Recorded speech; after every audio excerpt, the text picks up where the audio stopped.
The pain of losing people that we love, it never goes away. We carry it with us. Does it get lighter? Does it transform? 100%. Time may not heal. I think it depends what you do at that time. You got to take actionable steps, and I think that comes with a level of accountability. Time is one of those things that it can soften the sharp edges of grief, but also it has to be with other things, right? Like you have to be doing the work, whether that's going to therapy, learning to move your body to kind of like move these really tough emotions around. Time is like, can either be your greatest friend or your biggest enemy, depending upon what you're doing with the time, like you said. Tell me a little bit more about the focus of the book and in regards to, because this is the second book, and I'm sure you've evolved to a different place. So I'm curious to see if your words are, have changed as well. Yeah. So the first book that I obviously shared the first time I was on here is a memoir. So it was strictly what happened from the time of my husband's accident to the time that he died. And obviously I wrote that because I really wanted for other people to feel validated and seen in whatever trauma or hardship they were going through.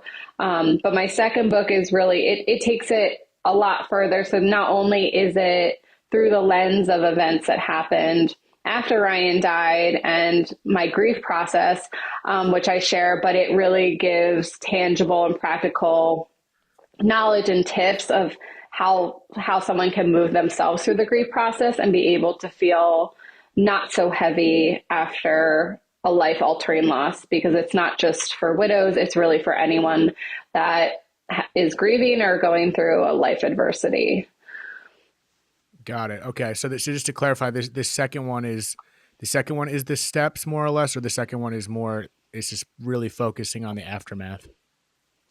The second one is it's through the lens of the process that I took, but it's also will give you practical tools to be able to walk yourself through the grief process, to be able to carry your pain in a way that's manageable, use coping mechanisms that are helpful for you. So whereas the first book, that was strictly memoir, this is memoir and self-help. Got it. Okay, got it. I wasn't sure if the memoir, I missed the steps in regards to like. Oh, it's okay. If the memoir included those steps as well, kind of accidentally based on what you were expressing. So remind me how long it's been now since your husband passed? So his accident happened in October of 2021. So it was 3 years in October, and he died in April of 2022. So it's almost been 3 years since his physical death, but his accident happened it will be like 3.5 years soon.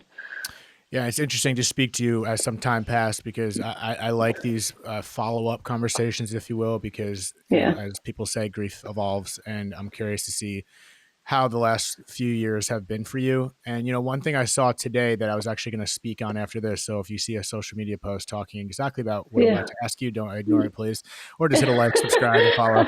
But other than that, I saw someone reshared a post of me speaking about the impact of grief, and they captioned in their own repost saying, it never gets better. And I personally disagree with that. I think it's a convoluted statement in many ways, because I think if you say it never gets better, then it's not going to get better. I'm very matter of fact by our words, and I think they carry a lot of meaning. So I'm curious to, what do you believe 3 years or so in regards to that statement when people say it never gets better?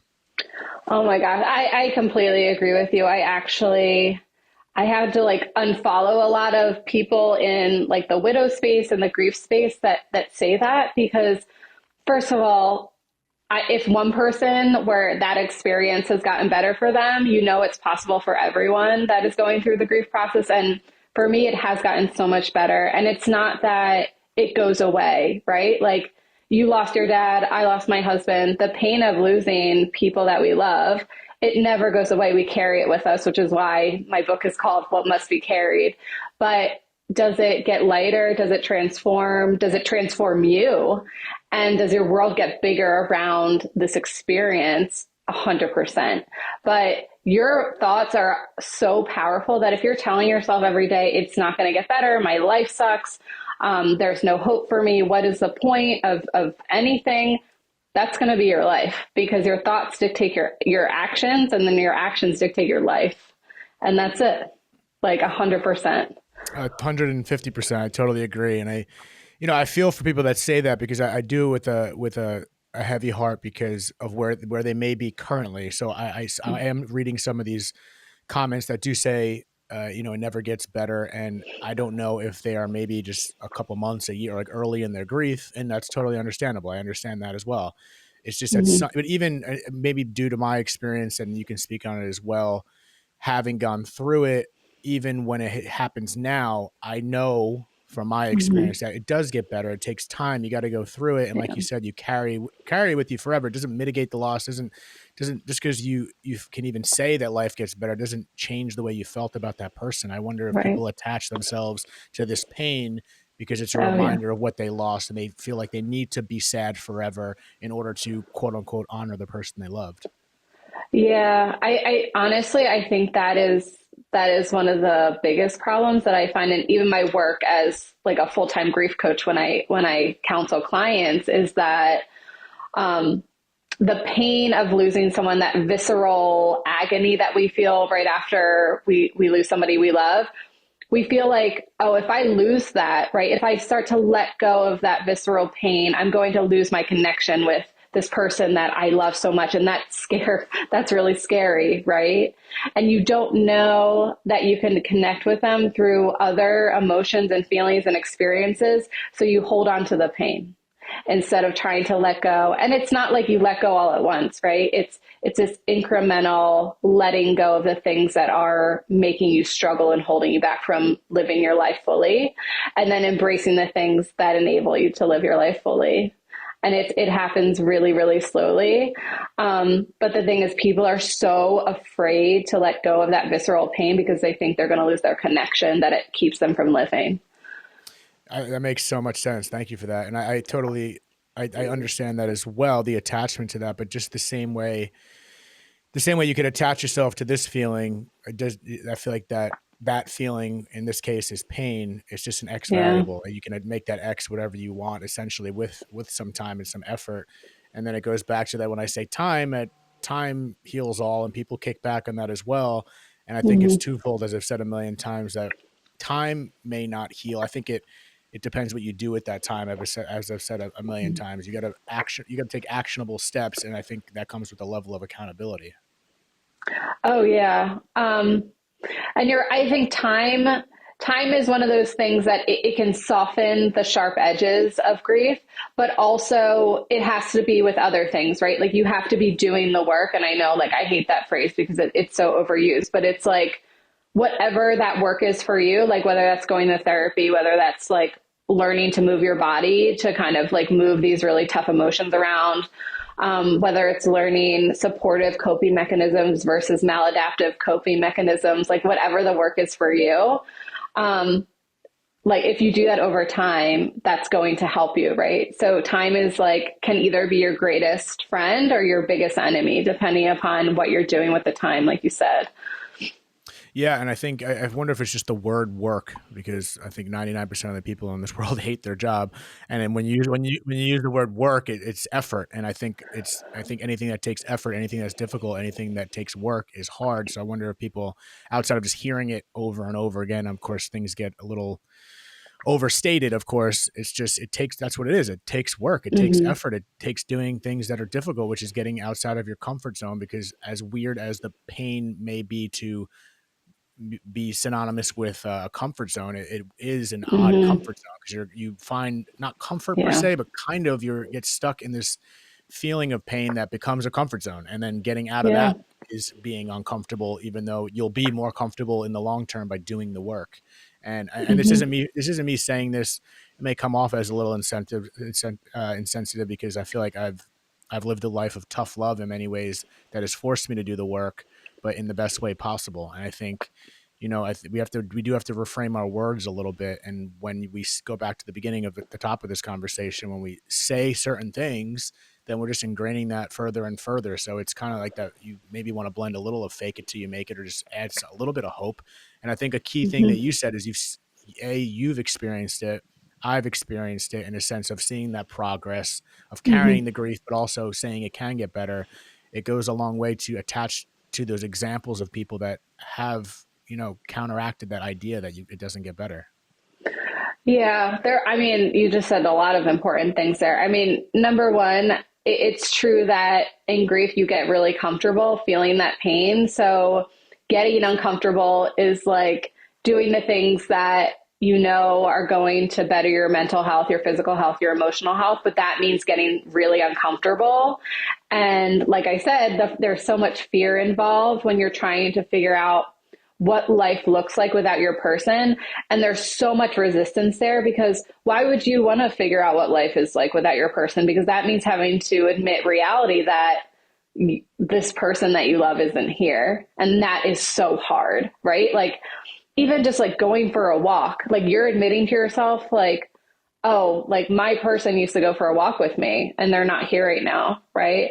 Or I'm going to go to the grocery store and, you know, make myself a meal, but I used to cook for my husband. So that's really painful. Like all of these things are so painful. So we go into ourselves, we isolate, we do all the things that protect us from having to get triggered or activated in life. But that's not teaching our brain that we're able to feel all of these really hard emotions, learn how to cope with them in a healthy way, move through them, and then live life. Because that's what it takes, is rewiring your brain to live life without this person that has been wired for you to live with, right? Like they're in your world. And it's so interesting because it's the most healthy thing in the world to keep that attachment. But our brains are wired to have things like in space and time. So when somebody dies, we still have the attachment, but we don't have them in our space and time arena. And that is so painful because it feels like, what am I supposed to do now? Without this like huge thing in my world. Right. And that's why people struggle so much, is because our brains literally can't comprehend that right away. It takes a really long time to rewire our brains to live a life where they're not part of it. Yeah. I think that wiring aspect is huge because it is a daily adjustment. I think that's part of the carrying, is when you, especially in the early phases of when you start having those moments of realization of not having that person, and it's these micro losses that you realize outside of the biological loss, these habits that you've always had, like you said, like cooking for your husband, or maybe going on a walk with someone. It's like, oh, I used to do that with that person. And at first it feels painful. It's sad. And then, as you mentioned, you got to find ways to cope with that in a healthy manner that I feel like you would know if it's healthy or not. And then at some point for me, you know, I still have those moments where I do things that I know, if I have a cigar, I know my dad used to love cigars. Now I do those in honor of him. But if I see something that reminds me of my father, it's become, I don't know how else to explain this, but it's become more of like an awe, like awe, like it's instead of like an ow, it's become like an awe, like a sad brush, but at the same time, it's a nice reminder of my dad. And I think that it forces me to think about my dad and think of this was something he enjoyed. So why shouldn't I enjoy this? Detached from him, but also attached to him in that light of a memory. And to me, that it feels good now. It's like I said, a light brush. There's a little marinating of sadness there, but the sadness has changed for me. It's just it's just a nice little memory that it passes by. It's a passing by at some point, and then we continue on. We just continue on. Yeah, that's really beautiful. Thank you for sharing that.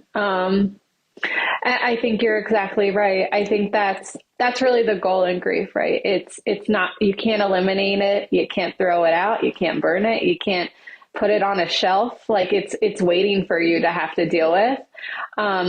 But to transform it from this visceral pain that feels really heavy to carry with you, and it takes up all the space where you can't really live your life, to being able to feel gratitude and love and awe when you are connecting with that person that's no longer here through activities or rituals or celebrations, or things that they love to do.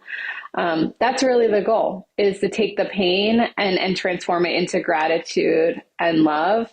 And it doesn't mean that it's not hard sometimes, and that you don't can go back into that visceral pain at points, obviously, but it means that there's so many more good times than there are the really, really hard times. Yes. And I think that's important what you said, that it's okay to go back to that pain. It could happen. it's going to be like that for the rest of your life. So I think that's Mm-hmm. what people attach, that it never gets better, but it almost becomes little micro moments. I had a moment with my mom when I went back to Jersey, and we had a day together, and we just sat in the car, and I don't know what triggered the conversation. We were talking about my dad, her husband, and this is 20 something years later, and I still Mm-hmm. saw the pain in her eyes. The tears still came out in a moment we had, but then, Yeah. 5 minutes later, we're laughing and enjoying ourselves walking down the street at our store together. So it's a Mm-hmm. passing moment, but the pain's still there, and you redefine that pain, and it's supposed to being attached to just pain. Like you turn that, like you say, transmute that pain into something else, Yeah. which again takes work. And then one thing I want to Mm-hmm. transition into your personal experience in relation Yeah. to my mother and what we were talking about. She's been with Ken, who's been a blessing in our life, and for my Uh-huh. mom to should continue love with a different person. And that was some years after my dad passed, and she's been with him for the last almost couple of decades at this point. Yeah. And I've noticed that it hasn't, just because she's with someone else doesn't mean she still doesn't carry the memory with him or have to block that part of her life. She's been blessed to find someone that he knows we still honor him. She knows we still celebrate his birthday, and she still thinks of him. Still has, a couple photos, like, oh, he's still around, and Yeah. he's opened that space to not like block it out. I'm like the new guy in this house. No, he handled it Yeah. gracefully and in a really amazing way, to be honest. And Yeah. that topic of finding someone else after is a sensitive topic. There's a lot of judgment that I find in society that comes with that from people on the outside that should really, excuse my French, but shut the fuck up. And there is a weird way to go about that, when in the whole way this whole thing works, there is no way. It's a way that makes sense for you in the most healing way. But what has that journey been for you in regards to finding someone else in that aspect of your life? Yeah, it's really complex. It's not one of those things where you can't replace a person, right? You can't replace a life with somebody. It's not like you're just, this one peg is gone now and you like replace it with another peg. It's like your whole life, who you were with that person that's no longer here. So like in my story, that's my husband Ryan, and we had a beautiful life together. We had two kids together. Um, I think about our life that we shared together every single day, and I miss it. Um, but he died, and one of the most beautiful things about my life with him was our marriage. So it was very natural for me to want to seek out another partner to do life with, and not to replace or, you know, uh, take over what I was trying to create in the process of my grief, but somebody that could really hold space for my experience and my love for my husband, Ryan. And that's who my husband, we just got married in January. My husband, Anthony, he was able to do for me and my boys. But he hasn't replaced Ryan. He adds so much to our life now that we're creating together. And obviously when you have children, I'm sure your mom went through the same thing when she found your stepdad. Is, when there's kids involved, it's like that memory of the person really is such a present entity in your lives, because these little people, they're part of this person that's no longer here. And it's really important for them to know their father and where they came from. And they're going to want to know who he was. And I'm sure you were older when your dad passed, but I'm sure, there were a lot of questions that you asked your mom about your dad too. Yeah, for sure. Now it's kind of it's since yeah, we were older at the time. You have to refresh my memory how old your kids are right now, but it Hmm. was now it's my nephews and nieces. Yeah. They weren't born yet when my dad passed, or Grandpa Dave to them. So now it's a memory of expressing who Grandpa Dave was. Now having a Yeah. peepaw, as they call Ken. So like No, it's so Ken cute. has been the grandpa since the day Yeah. they were born. You know what I mean? And Yeah. so but they know of Grandpa Dave through those conversations and through the discussions that we have of keeping him still alive, if you will. So Yeah. how old are your kids right now? So my oldest son just turned 7, and my youngest son just turned 3. So they're really little. They were 4 months old and 4 years old when Ryan died. Got it. So what is that conversation in regards to as they've gotten older and keeping Ryan's memory in their head? Yeah. So the older one, he remembers his dad. Like he has memories of him, which is such a blessing. And he will talk about him. He likes to draw. So he draws a lot of pictures of him. Um, Especially like him as a police officer because it was so like emblematic of who Ryan was. He was a canine officer and he had his canine Louie. So my son likes to draw the dog and him, which is really nice. But I always have followed his lead with that in terms of, if he wants to talk about it, I encourage the conversation, right? Like if he'll bring up Ryan, I'll say, I love talking about daddy. You can talk about him with me whenever you want, or ask me questions and just having that open dialogue. But it's not something that I force with him because kids, they jump in and out of, I don't even know if you could call it really grief because it's not that he's sad. It's just he's nostalgic or he's having memories. At least not right now. There's not that like that pain involved or sadness. At least not yet, of his loss, but I follow his lead in terms of like when we talk about him and how, and if something reminds me of Ryan, I bring it up in conversation and we talk about it. But the little one, it's hard because he didn't know Ryan like Jackson did. So we have pictures of him in the house that I now share with my new husband, Anthony. We have pictures of us on our wedding above his changing table. So he's an ever present entity in our home. And he knows Daddy Ryan. So like he'll point to pictures and be like, that's Daddy Ryan and Louie, his canine. So he knows him. And as he grows older and he asks more questions, and I'm sure he's going to want to know a lot more about his dad, I'll have to meet him where he is at as well.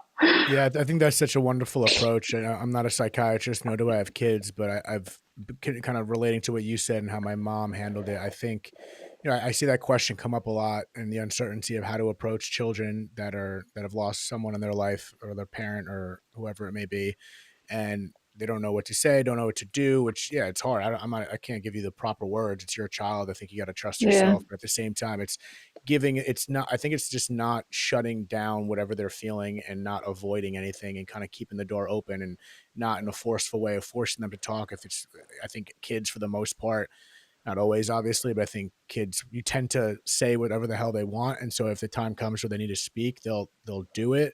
But it's giving them that option, like you're saying, Yeah. and encouraging it, sure, but not forcing it, and letting them know they can open up Yeah. and without judgment and without shutting them down. Because I've seen so many cases of people shutting down kids and not giving them an open door to speak or even express themselves, whether through drawing or whatever it may be. And then Yeah. that's where I can feel the long term issues really arising. And bear with me on this Yeah. example. I forget if I've used this before, Uh-huh. but I was watching I think I'm pretty sure I said this before, but I've had 200 episodes. I'm going to repeat myself. There was alien documentary. I'm going to get to the point, I promise, that I watched called Aerial Phenomenon. And there were hundreds, 60 to 80 or 100 kids that all apparently had this experience. They all saw Yeah. a potential UFO, this, that, and the other. And they highlighted one family, these two young kids, that after that experience, their parents, due to religious reasons that this potential phenomenon contradicted with, since it contradicted with their beliefs, they pulled them out and they moved out of the country. They left Africa Oh, and they wow. moved to the States. And turns out the kids they focused on really had trouble down the line of Uh-huh. this experience really screwed them up. And this wasn't grief, but this is just trauma in general.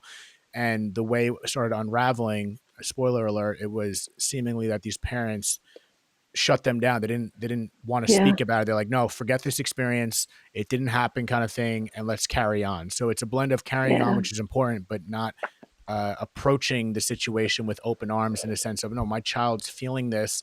They had this Mhm. experience. let's leave the door open for them to go through with it. And the fact that they pulled them away from it, it was something that they had to address many years later and are still dealing with it, and ended up finding healing by going back to the same place where the trauma was. So it's a blend of Yeah. different modalities of expression and allowing your kid to feel, and also facing the event that happened without avoidance.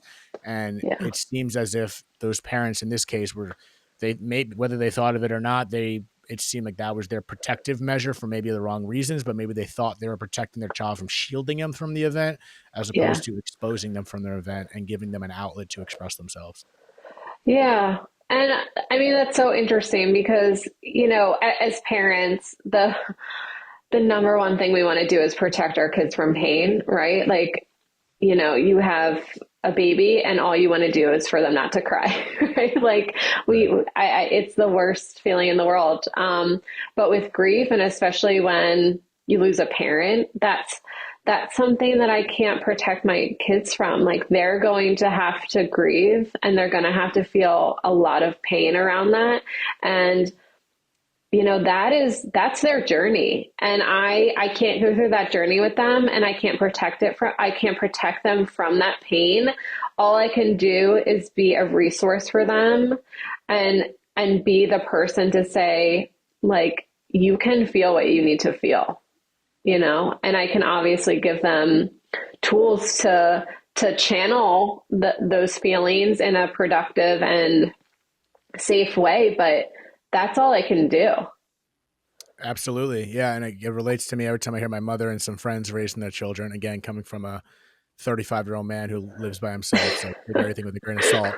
But I try to pull lessons from other people that are going to help me down the line. And, I Yeah. have one friend that heavily coddles his kid. So every time she cries when she's Hmm. in the other room, she always ends up sleeping with them, which is nice. I think once in a while that's Yeah. great too. But then I have other strategies of what I've heard from my family and other friends that let them cry it out. And eventually, like, you Hmm. have to endure the fact that your kid's in pain.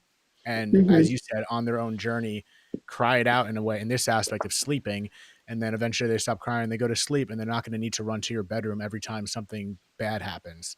And it's Yeah. this like prep as a children that is so heavily ingrained in us. All these things that I feel like we deal with as an adult, it's like I feel like we're just kids with hairy armpits. We're Oh, always going to yeah. be we're always going to Yeah. be that kid, but it always stems back from those childhood memories. So the delicacy of being a mother that lost someone and raising a child is such a multifaceted, difficult journey in yourself. And I'm Hmm. curious, in your experience, how did you look after yourself while you were grieving, while having to be a mother? How did you balance that?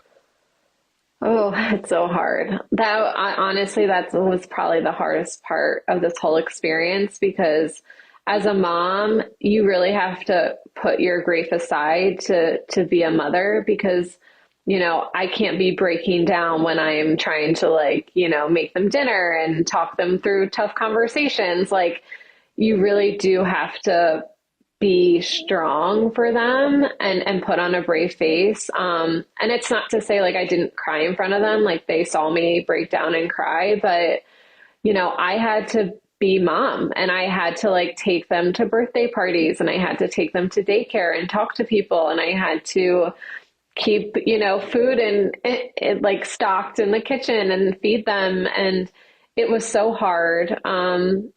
So I had to really spend a lot of time carved out of my day when they were like in daycare or somebody was taking care of them. So I could find time to do the things that really filled my cup up, like working out and going to therapy and writing and expressing what I needed to express. So when I got back to mom mode and being their mom, I could be so much better at being mom and not be so overstimulated. Because it's, when you go through a trauma, when you lose your husband in such a traumatic way, I mean, you're in fight or flight for a very long time and your nervous system is so overstimulated and it's so easily activated and triggered by things like babies crying. And it's like, instead of reaching for alcohol, which was like my thing to kind of numb out the pain and the overstimulation, I had to learn how to deal with that anxiety in a healthier way. 100%. I think you hit the nail on the head in that aspect of, by you allowing yourself to find outlets and find ways to let it out, whether it's behind closed doors or Yeah. occasionally in front of your children, which I think is important too in many capacities, because it shows, I feel like if you put on too brave, and correct me if I'm wrong, if you put on a Hmm. brave face and your kids never see you feel any pain, then that's something they may absorb Yeah. as well. But seeing a balance Hmm. of the brave face continuing on with the emotion, I think, is also a healthy balance as well. And the fact that you can find ways to get through it on your own in some capacity of whatever modalities work for you, whether it's working out, like you said, you know, that will make you a better mother and be Hmm. better for them. So it's like, it is a difficult balance to do both. And I think that fight or flight does have to carry you for a little, especially in the beginning. Like Oh yeah. you're fight and flight for as long as you can, but at some point there is a moment where you got to grapple with what you're feeling and be a little bit selfish. For it's not even selfish, because if by you being selfish for yourself to get through it, you're doing it for your kids. And Yeah. again, my mom, again, she's gonna keep coming up because I'm talking to a mother. She's I didn't learn until many years down the road when I was older. I remember when I would step out of the house as a teenager to go out, I'll go down in the basement, just like say goodbye and just check in on her, and she'd be by herself. And then many years later, I learned, once we left the house and when she was by herself, that's when she would let it out. So she would Mm. always have that brave face on for us. I've seen her cry Yeah. plenty of times, so I saw that. I witnessed the pain. I saw she would let it out in front of us when she couldn't help it. But then Yeah. there's moments behind closed doors that I never was attuned to, and it broke my Yeah. heart. But it didn't. And now looking back at it, initially it broke my heart to not. It was more upset that I didn't see it, and maybe I Hmm. was ignorant to it, even though I knew she was in pain, but I just didn't Yeah. see it. So she was protecting us.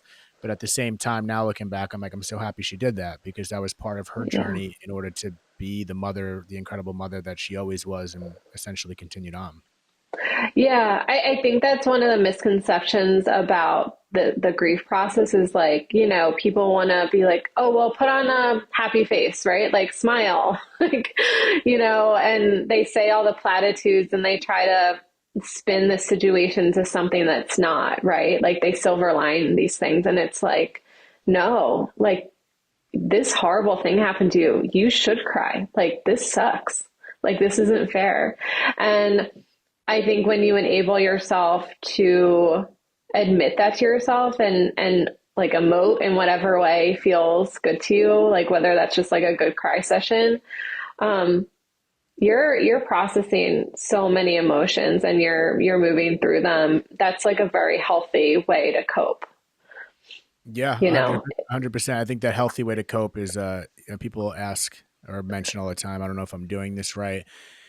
And yeah, I think it's important to read books, the books that you're writing, because it gives you it opens up a little bit of a world to find that validation, and then also open your mind to different things you didn't consider. Because I don't know what, I think when we get concerned ourselves with what the right way is, I think we got to listen to ourselves a little bit more. I truly Mm-hmm. believe we know. You know what I mean? It's like when you say Mm-hmm. something out loud that isn't true about yourself, just to maybe put on that brave face. Like, deep down, like, oh, that's not how I feel, but I had to say it in this moment. But it's like, deep down, we know. And if we know we're doing something, Yeah. if it's going to the bottle all the time, then we know that's not healthy. But a drink here and there, there's nothing wrong with that either. So it's in Yeah. moderation in many ways. But I think we just have to trust ourselves in a foreign territory, because grief and dealing with death, and especially in the way you dealt with it, which was completely abrupt, and death in many ways can be abrupt when it's cut short, and when we're Mm-hmm. still in a certain age or whatnot. And it's embrace the foreign territory. Yes, I'm gonna have no idea what to do, but trust the way you feel, and trust your intuition, and trust your senses as you guide yourself through it, because it speaks to us in more ways than we want when we look at it. And I think we just have to give ourselves grace and, again, trust Yeah. ourselves throughout this process. Yeah, that's one of the things I talk about in my new book is like going into your intuition because obviously I share in this book what helped me move through the grief process and process the pain that I was going through, so I could build this new life that feels like it's beautiful again, like it was before Ryan died. Um, but it's really gaining the confidence in yourself to trust that intuition to be like, this is what I need, right? That is one of the most important questions that I mean, I had to ask myself every day after Ryan's accident. And what I teach my clients to do is every day waking up and, assessing like what's going on, like emotionally, physically, mentally, and then asking yourself, what do I need? Like, I'm feeling this, and what do I need based upon the fact that I am going through this human experience, whatever it is for the day. And that could be, that could be going for a run. That could be some time in nature, or it could be a nap because like you're drained. Every day is going to be different. But you're going to have to figure out intuitively what you need depending upon what your experience of life is on any given day. Yeah, and that intuition is your intuition, and I think that's what Yeah. makes the experience so unique. I mean, every experience is unique. It's so interesting to me, when I look at mine, and I think, me and my sisters, we all lost our dad, but okay, Hmm. we were at different ages. My sisters were closer ages, but they were still at different ages. They were physically in Yeah. different places. They were doing different things in their life. They had different relationships, and Uh-huh. every experience is completely unique. That's why it's like not one shoe fits all. There are certain foundational aspects that I think can really help to, at least it's like a prompt. I feel like listening to other people's experiences are a prompt of how I can relate this to mine, but Hmm. it's also your unique recipe. Like, it's something I'm writing right Yeah. now. It's like, what's your grief recipe? Sometimes Uh-huh. someone, like, my mom could give me a delicious recipe to her home cooked lasagna, and I could follow the recipe exactly as she Yeah. made it, and that tastes delicious to me. Or when I'm cooking it the next time, or even during the first time, I'm going to add a little bit more salt. I'm going to exchange this meat for that meat. I'm going to change the sauce up this way. And then it's Yeah. that experimenting for whatever your recipe may be until you get the perfect outcome and the perfect meal. And it's still not going to be Yeah. perfect. You might have overcooked it a little bit. And that's okay. It's not going to be the perfect meal, but this one tastes better now because I curated that recipe to what my taste buds are. And it takes trial and error. It takes trying Yeah. different things, and takes a little bit of an open mind throughout that process. And it, again, back to the top, it takes the way we speak it out. For a while, yeah, if you Uh-huh. want to be very cynical and say it's never going to get better, I would do your best, whoever's listening, to try to change those words up, because again, those words carry a lot of Yeah. weight. And just Yeah. maybe listen to other stories like yours and other people that I've spoken to in regards to the hope that does exist by bearing witness to other people that have shown that it got better, even though you are carrying this grief. And Yeah. it's complex, but sometimes I Yeah. think in complexity, it's also important to try to simplify. Yeah.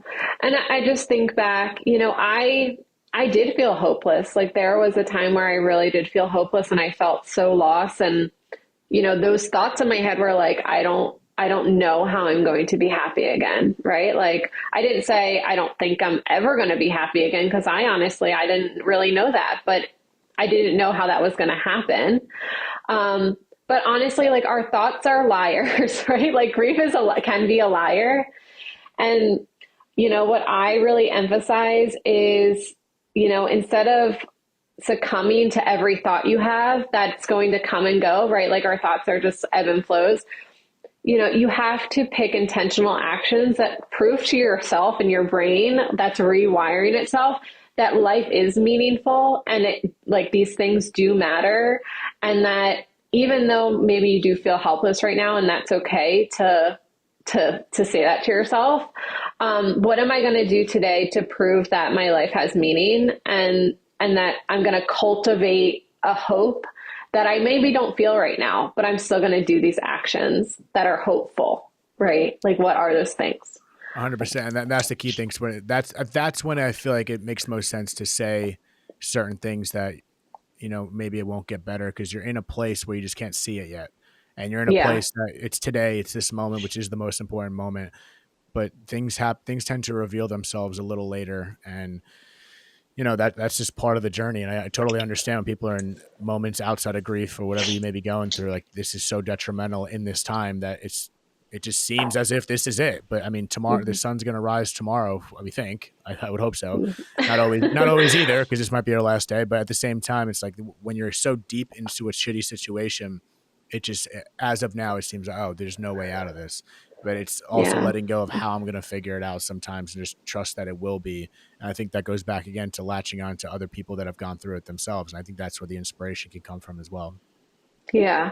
And it's also, you have to get uncomfortable. That means doing stuff that you don't want to do. I mean, let's be honest, when somebody you love dies, like you're not going to want to get out of bed. Like you're not going to want to shower. You're not going to want to eat. You're not going to want to do anything.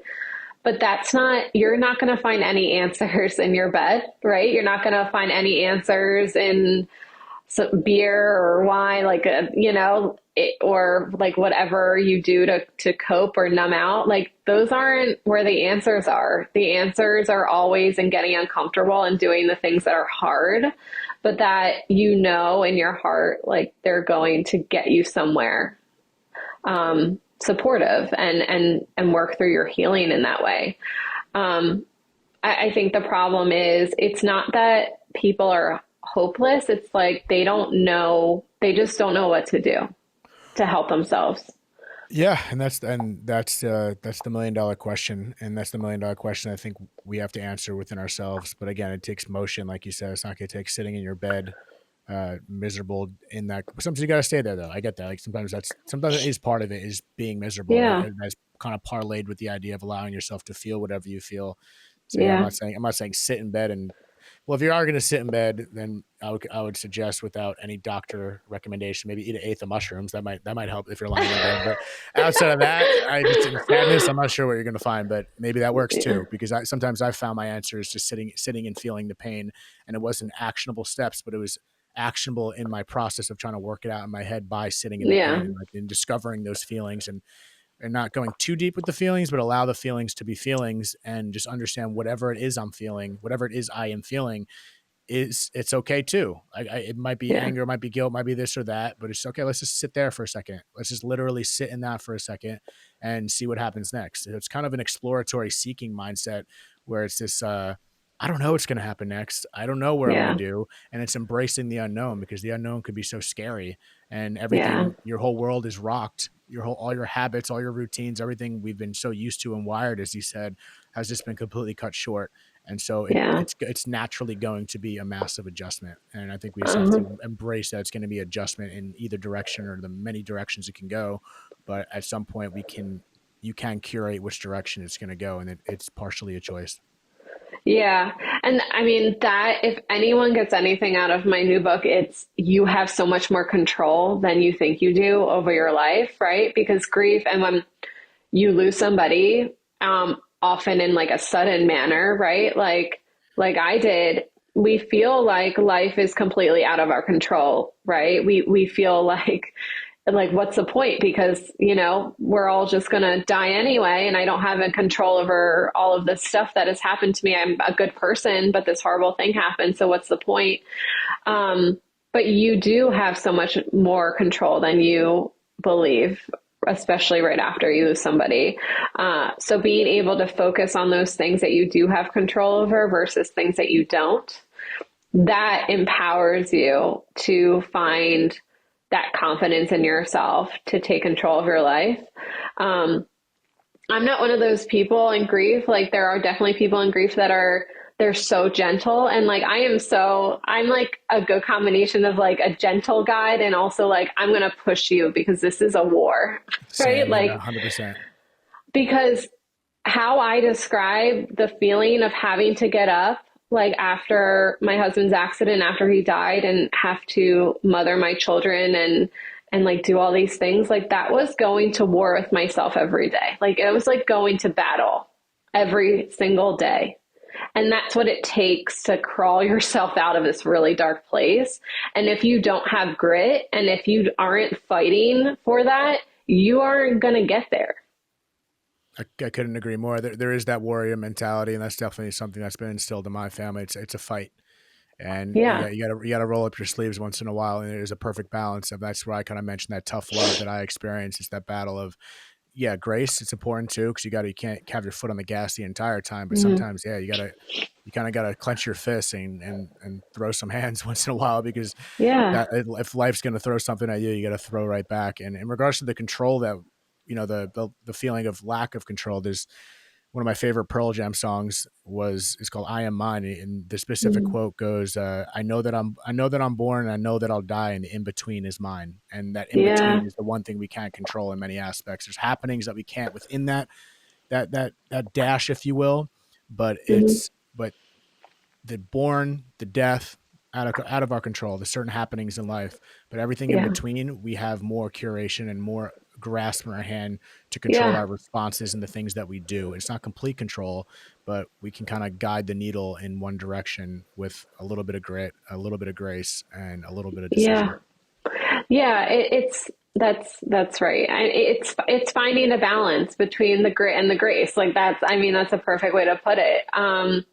Because you can't just sit in bed all day, but you also need to be still sometimes, right? Like that's really important. And some days are going to be really hard and you're going to have to restore yourself and you're going to have to rest. But then you have to keep that in mind that like the next day you're going to have to go to war again and like do all these things. It's not one or the other, it's both. Absolutely. And I couldn't relate to that more. And I think that balance of both has carried me to where I am now, and obviously in a far from perfect way. But this, again, I'm a sensitive person, but when it comes to the people that know me, and I'm not going to take this approach with everyone, but especially people that know me, and we could have an open dialogue.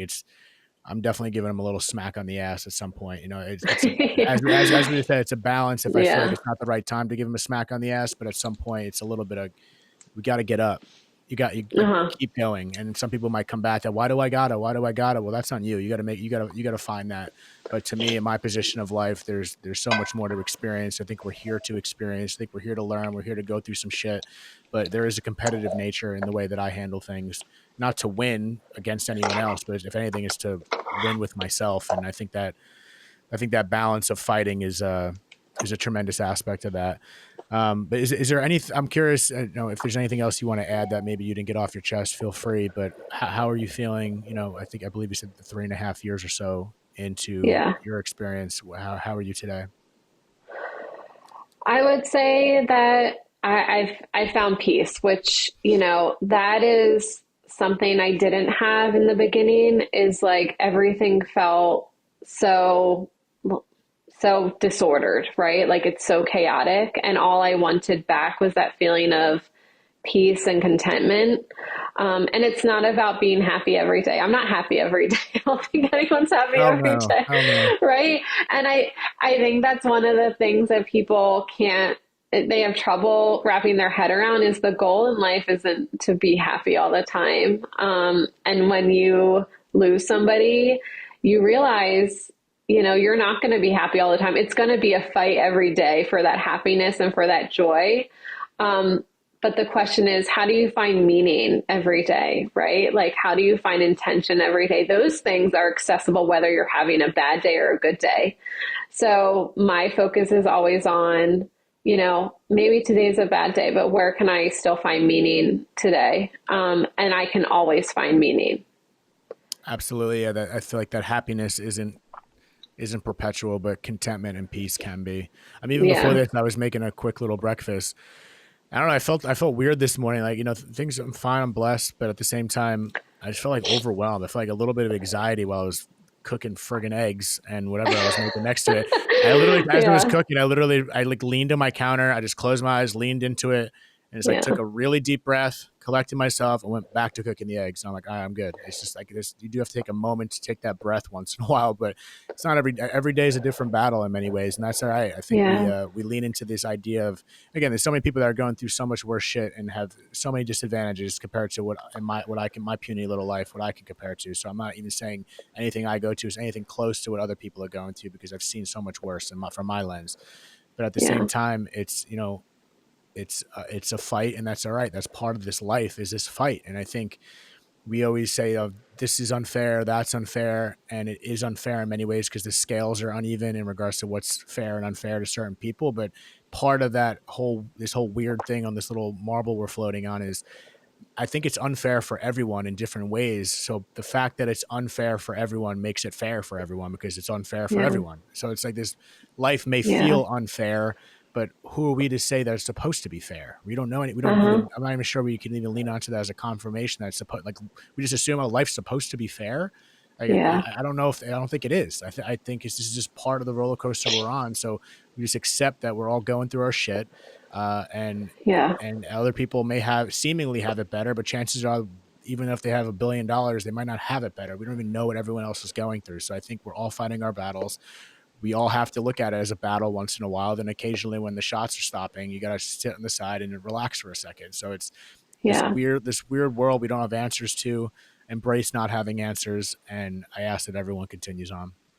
Yeah.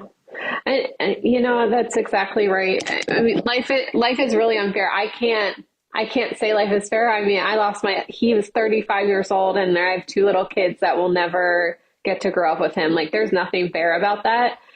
And I still have to find a way to live a life that has meaning, and purpose, like for myself, but also for my kids. Like, I don't use the fact that what happened to me is unfair. And that's true. And that's justified to say that, but I don't use it as an excuse. And that's what people do. They use the unfairness, whatever happens in their life, whatever adversity they're going through, as an excuse to just like pack it in for the rest of their lives. But we get one shot at this. So if you decide that you're going to use the unfairness of whatever happened to you to not do the things that you want to do in life and then complain about it, that's on you. 100%. 100%. And I think if anything, if you don't have kids or anyone to lean on as to have a why, then it's like, at least do it for other people that are witnessing what you're going through. You want other people to see you, just pack it up so they do the same thing. Yeah. So I don't know. I think we're here to do our best I think by serving yourself, you're serving others. And I think it's important by being selfish and looking after yourself, even though it's not selfish, I just couldn't think of a better word. Like, you're making impact for the people around you. So if not going to do it for yourself, and do it for others. I think what I said just made no sense, but we're just going to, everything's podcasts are like all scripted and this shit. Like, I don't edit anything. So if I slip up, you're gonna have to deal with it. But Whitney, I commend you for everything you've done. You know, it seems like you've turned a lot of the pain that I'm sure is still there, into something that is meaningful to you and seemingly helping to other people. So I want to thank you for everything that you do. And it's cool to actually, I know we stayed in touch, but it's cool to reconnect on this discussion platform one more time. And congratulations on the second book that is coming out. I'm not sure when this is going to drop, but as we mentioned, we'll leak some content for your marketing purposes, because everything you're saying resonates with me and I know it can help someone else. Outside of that, is there anything else you wanted to share? Of course, for everyone that listens, I will drop the link to find your new book and your old book. And for anyone that didn't listen to the first episode, I will plug that as well. If you want to get her full story, more of what happened to her husband and the more immediate effects, go listen to that episode. I'll plug that down below. And if there's anything else you feel like saying that you didn't say, the mic is yours. Well, first of all, thank you for having me back and for this conversation. And, just kind of reiterate, my book comes out whenever this comes out will be available widely March 5th. And it's available in all available book mechanisms like Barnes and Nobles and Amazon, and my website, WhitneyLynnAllen.com. Beautiful. Congratulations again. And everyone, I hope you enjoyed this episode as much as I did. I'm looking right at the camera if you're watching on YouTube. Until next time, thank you again, and I appreciate you taking the time. Bye, guys. Thank you so much for tuning in to another episode of Dead Talks. Please do not forget to hit the subscribe button and also the notification bell. That'll give you updates as to when we post a new video, more episodes, and more content in general. We are streaming on all the major podcast platforms, including Apple, Spotify, iHeartRadio, Pandora, and all that.